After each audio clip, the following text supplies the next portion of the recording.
In December 1993, ID Software released Doom, not the later reboot, the original. It didn't invent first-person shooter, but showed the world how powerful that genre could be. Doom sprinted so the entire genre could eventually crawl, run, and then fly.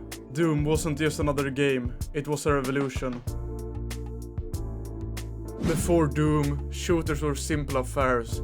Wolfenstein 3D offered corridors flat as pancakes, enemies that looked like a handful of pixels and no textured walls, just bare colors. It was groundbreaking for its time, but limited. Then came Doom. Its levels have varying heights so dramatically that players started ducking into shadows. Enemies popping out of corners, with the eerie sound cues. It felt alive.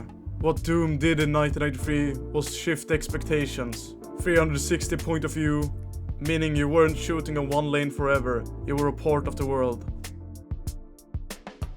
Doom looks like a 3D game, but it actually uses something called 2.5D. That means the game is built on a flat map, but the engine fakes height and 3D visuals. That was smart because real 3D was too slow for most PCs in 1993. The real magic came from ID Tech 1. John Carmack used something called binary space partitioning tree, or BSP, to organize game levels ahead of time. Basically, it works like this. Imagine the game map is cut into chunks and sorted in orders. What's closest to you are visible. Then during gameplay, the engine only draws what your eyes actually can see. This mattered because PCs back then weren't fast. If the engine tried to draw every wall in a complex level each frame, it would slow to a crawl. BSP let it skip invisible walls entirely so Doom looked smooth even on mid-90s hardware. On top of that, Doom introduced textured mapped walls and floors, replacing flat colors with gritty surface like metal, stone, and bloodstained walls. Variable heights allowed for raised platforms, stairs, and even pits, all without breaking the engine. Each corridor told a story. You would walk through a dim hall, heart pounding, and suddenly you would be faced with a jug of ammo or a line of waiting imps. That tension, solidified for clever graphics tech, was the heart of Doom's atmosphere. Doom maps weren't just rooms, they were full of surprises. Secret switches, hidden closets, and silent teleports were everywhere.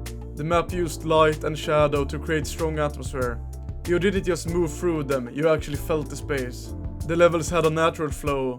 One moment you would be shooting imps from a window, and the next you would be dropped into a room with a fireball throwing demon.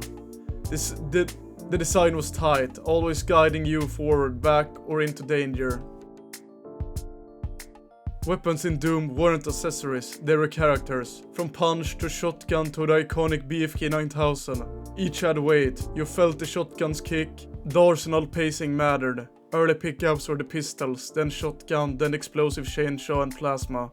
That progression hooked players without text prompt. It was intuitive. That template, it shaped every shooter after it.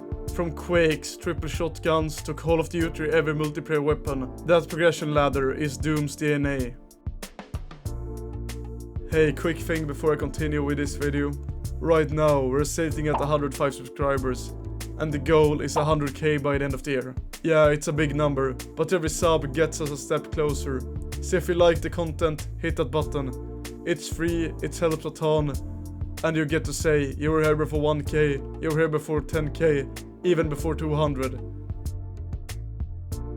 Multiplayer wasn't an add-on, it was a part of Doom's DNA.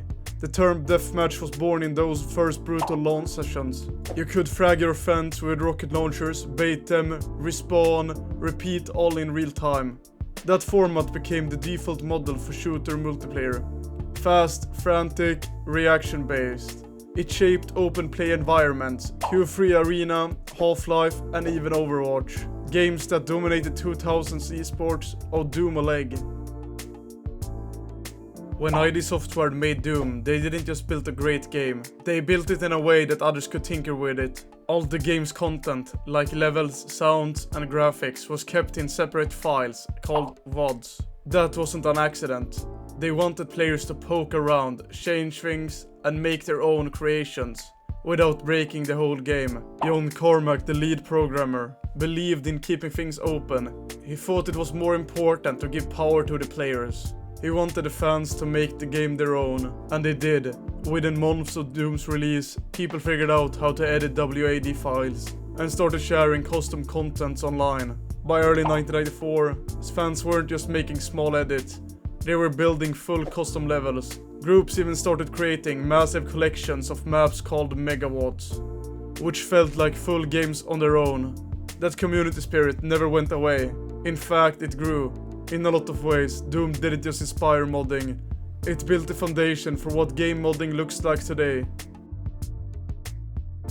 Not long after Doom took off, ID Software started letting other game developers use their game engine, called ID Tech 1. This was the core technology that powered Doom. Games like Heretic, Hexen, and even the goofy but memorable Chex Quest were all built using ID Tech. But it wasn't just about borrowing code. It was something bigger. For the first time, other studios could take a working game engine to use it to build their own worlds, their own ideas. Instead of starting from scratch, they had a solid foundation to build on. This was a huge shift in how games were made. Before that, most studios had to create their own engines, which took tons of time and money. But ID's move showed that it was possible and smart to license an engine. It made game development way more accessible. That idea didn't just stop with Doom. Over the years, more and more engines became available for developers to use. Today's engines like Unity and Unreal carry on that tradition. Small teams, indie creators, and big studios all build games using shared engines. The model that started with Doom using sharing game tech changed the industry. It opened the doors to more creativity, faster development, and a whole lot of more games. Doom didn't just change how games played, it changed how games were made. Even after all these years, Doom isn't some forgotten old game. It's still going strong. People are still playing it, modding it, and improving it. And the modding scene, still alive and kicking. One of the most famous mods, completely changed the game. It adds more blood, more weapon and new animations, and intense gameplay. It's been downloaded millions of times, showing just how much people still care about Doom today. But Doom's influence goes way beyond just the game itself. Its design, fast movement, satisfying weapons, smart level layout, set the rules for how first-person shooters work. Whether you're playing a big-budget game from a huge studio or a small indie shooter made by one person, you will see pieces of Doom in there somewhere. It helps shape how combat feels, how levels are built, and how action games flow. You might not always notice it, but Doom's DNA is still a part of nearly every shooter out there.